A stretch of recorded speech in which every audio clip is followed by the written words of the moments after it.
When you feel stuck, it's because you're looking at things differently, you're looking at life differently, and you think you're not doing what you're supposed to be doing. One thing you should know about feeling stuck is that most times you are settling somewhere you're not supposed to be settling. You don't want it to look like you're always processing emotions and you're always fighting.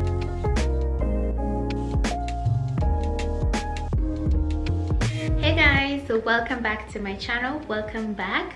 Today we are going to talk about why you feel stuck, and I am going to share with you some tips to help you unstuck yourself or at least get things moving.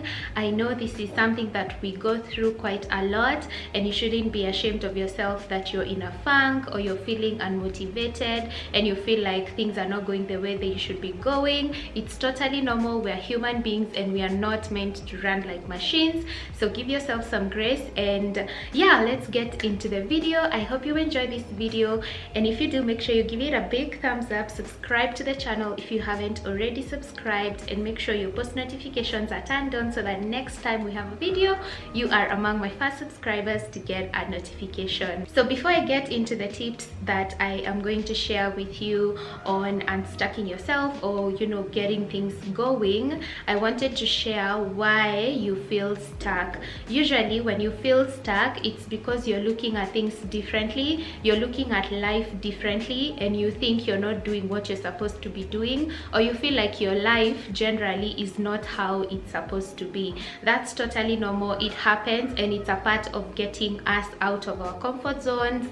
In our life, we will definitely go through phases like this because growth comes with change, and change is unknown, and most of us have the fear of unknown. So it's totally normal, but there's something that you can do to help you get things moving and to help you improve and to help you do better. One thing you should know about feeling stuck is that most times you are settling somewhere you're not supposed to be settling. You're too deep into your comfort zone that you feel like it's going to take so many tasks and it's going to take so much effort to get yourself out of that deep comfort zone. It's usually because you have settled at a place you know for sure you shouldn't be settling in, and you need to get things going and you need to improve and you need to do better. This could be related to starting something new. Maybe you're starting a business, or maybe you're moving to a new city or a new country, or you need to leave a job, or you need to leave a toxic relationship, or you want to go back to school. It's usually the things that are so crippling to us that make us feel stuck, because sometimes you don't even know what you need to do, you don't even know where to start, and it can be quite a lot, and you can easily slip into depression and develop some mental health issues if you're not able to cope with these big decisions or life-changing decisions. So I am going to share with you a few tips that can help you if you're in a funk or if you feel like things are not moving the way you want them to move, and hopefully these tips can help you get yourself out of that deep comfort zone and get things rolling. The first thing you need to do if you are in a funk or you feel like things are not going the way you want them to go is to embrace the funk. Sometimes I know you just want to run away and drop everything and do nothing, but that's not advisable. The best thing you can do for yourself is sit in those emotions, sit in that difficulty, sit in those challenges, because if you don't do that, you're going to mask them and eventually they will catch up with you. So you need to sit in those heavy emotions that you're feeling regarding this new thing that you need to do or regarding the kind of life you want to build until you're able to process them. So if you're feeling unmotivated, take some time to just stay unmotivated. It could be a week, it could be a few days,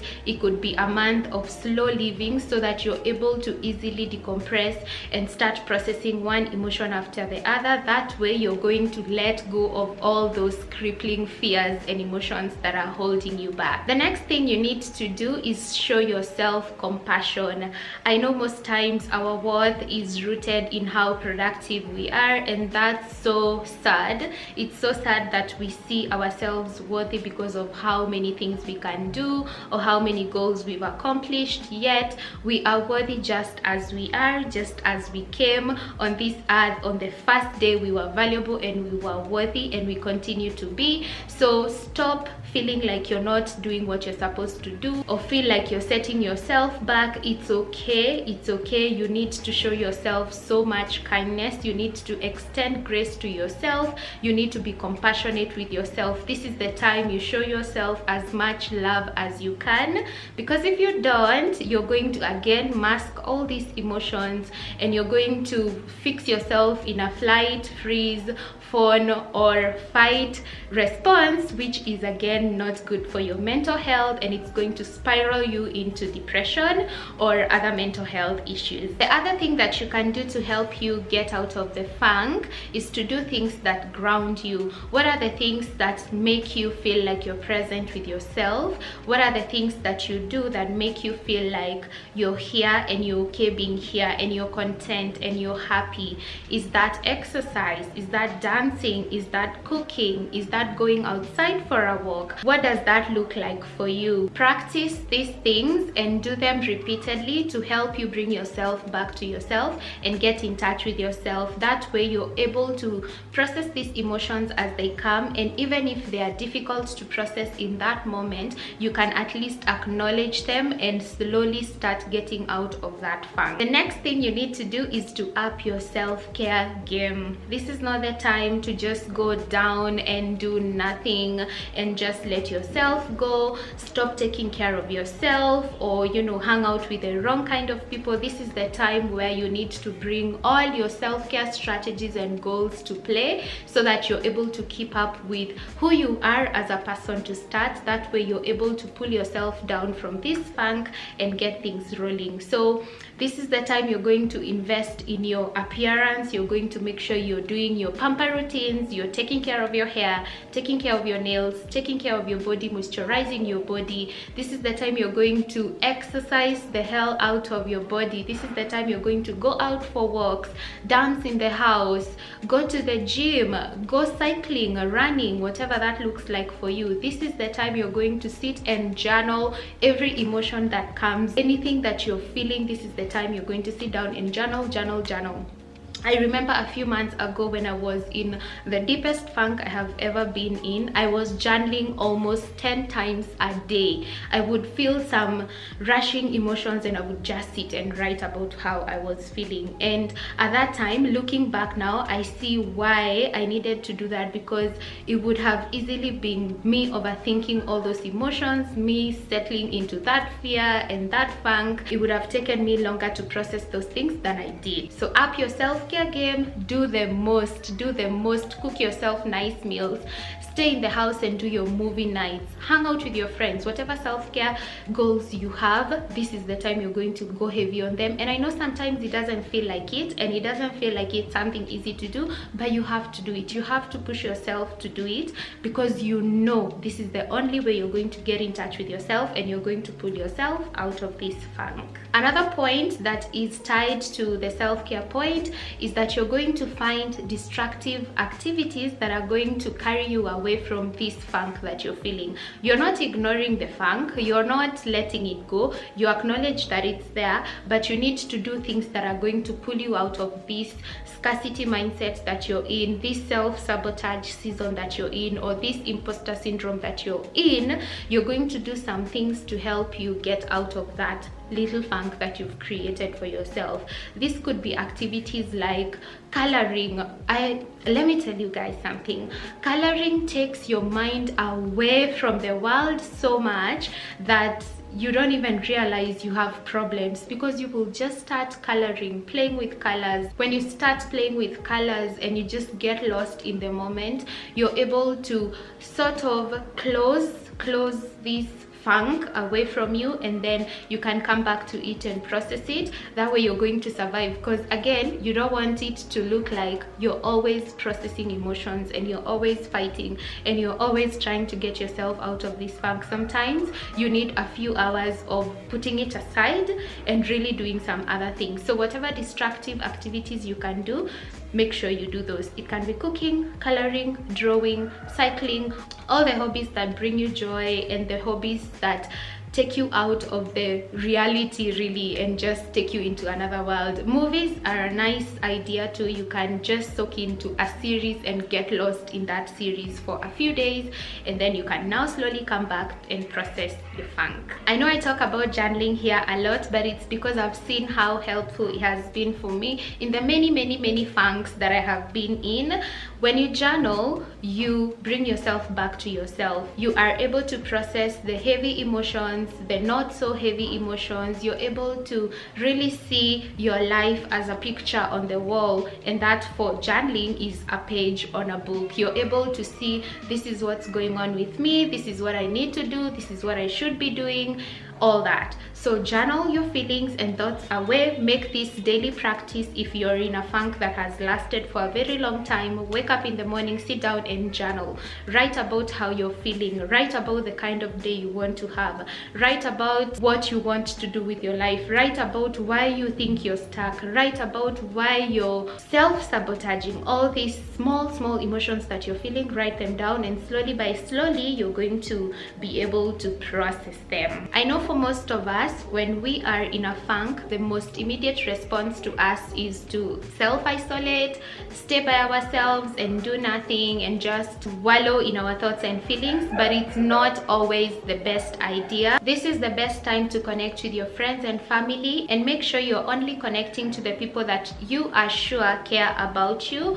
Of course, you don't want to go heavy and go clubbing and go partying and just do all these negative, destructive activities. You want to be in a space where people are supporting you, people are praying for you, people are holding you down, people are encouraging you, inspiring you and motivating you. So this is the time to call your long lost friend that you know brings your mood back. This is the time to catch up with your family. If your family is supportive, I understand that this is not something everyone has. Some families could be toxic, so it's okay if you don't want to talk to them. But if you have a supportive family or a supportive group of friends, this is the time to connect with them, and you can even start having small conversations about where you are, and they can really help you see things in a different perspective and help you get out of your funk. The other thing I'd like to talk about with regards to getting out of the funk is to limit your social media intake. Social media has been amazing. We learn so much on social media.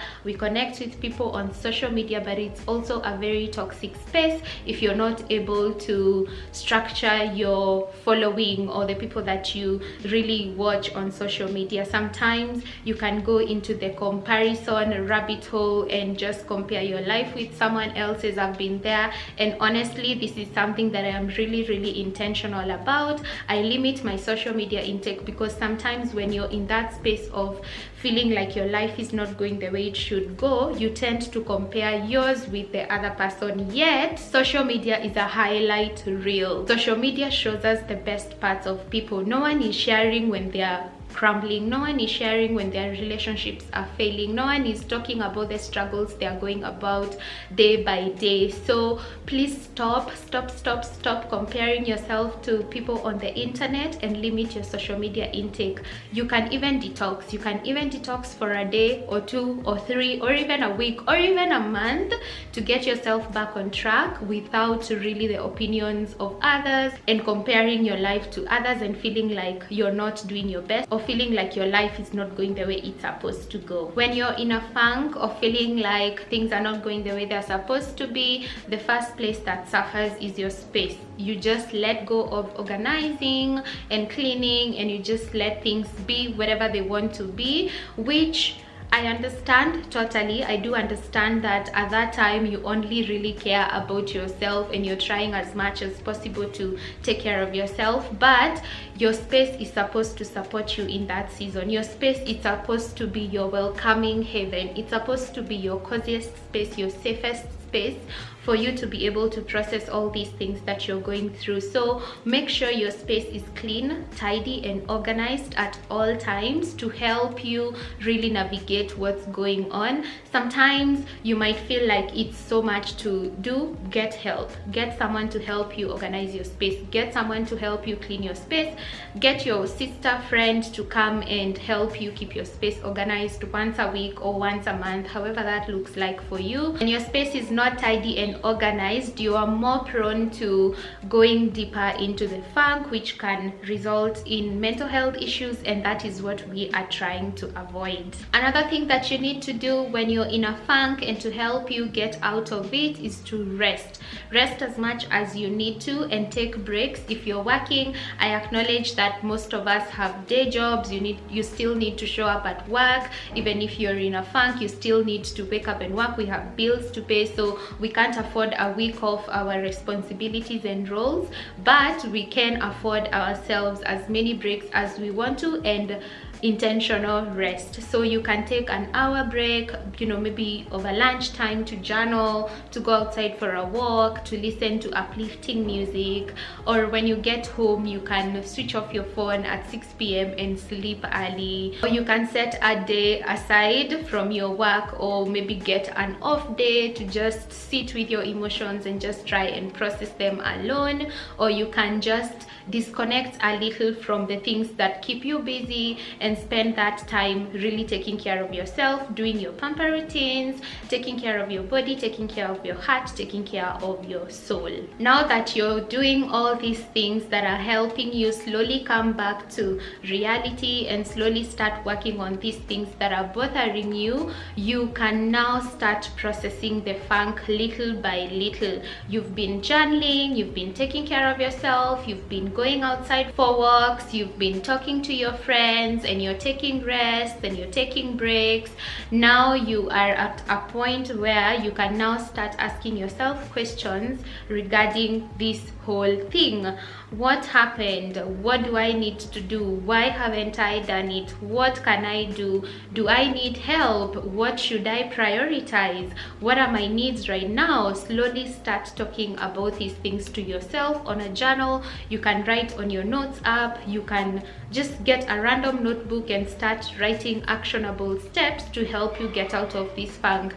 Let me tell you guys, I was in a funk for a week this past week, and I got out of this funk yesterday. I have been just overwhelmed with things, with work and with family and with just many things that have been happening in my life, and I felt like I was crumbling, and I found myself in a freeze response, a functional freeze response, which is wanting to do things but you can't really do them, wanting to get yourself out of that funk but you can't really do it. But I had to sit down with my journal and process why I was not able to do the things that I was doing or I was supposed to do. So what did I do? I took my journal, I wrote down where this funk came from. For me, it had been emotionally draining the last few weeks because we lost a few people in the family. Well, not a few, just 2 people in the family. So my schedule was thrown off completely. I couldn't keep up with work. There are some things that I am working on that I'm going to share. By the way, I think in a week or 2, there are things that I have been working on that I'm going to share,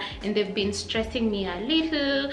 Of course, with this whole lifestyle change that I have done, I've been feeling a little weird. My body has just been like, we are confused. So I was in a little funk that lasted maybe, I would say, like 5 to 6 days. I needed to start looking at it from a bird's eye view. So what is happening? Where did this come from? What should I do? And I came up with actionable steps to help me get out of it. And now this, even what I am doing right now, like filming this video, is part of an actionable step that I wrote to help me get back to my usual routine and just keep going and keep creating the life that I want to create. Last but not least, it can be challenging to process your funk alone, and it can be overwhelming, especially if you've gone through a traumatic event. So I do acknowledge that this is not something that you can just wake up and process. You might need to seek professional help. So talk to a therapist, get a coach, or getting someone else to come into what is happening in your life can help you see it differently and help you process it in a more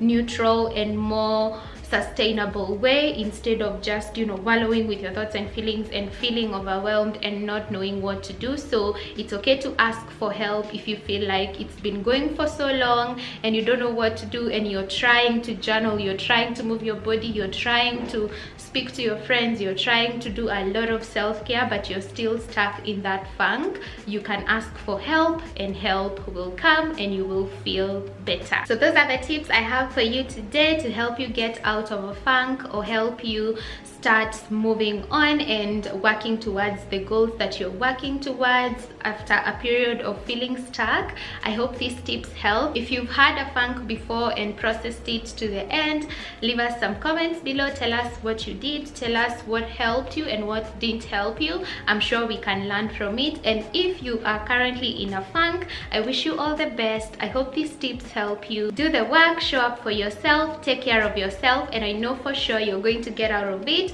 and keep moving. Thank you so much guys for watching. I hope you enjoyed this video, and if you did, make sure you give it a big thumbs up, subscribe to the channel, and make sure you turn on your post notifications. Until next time, bye.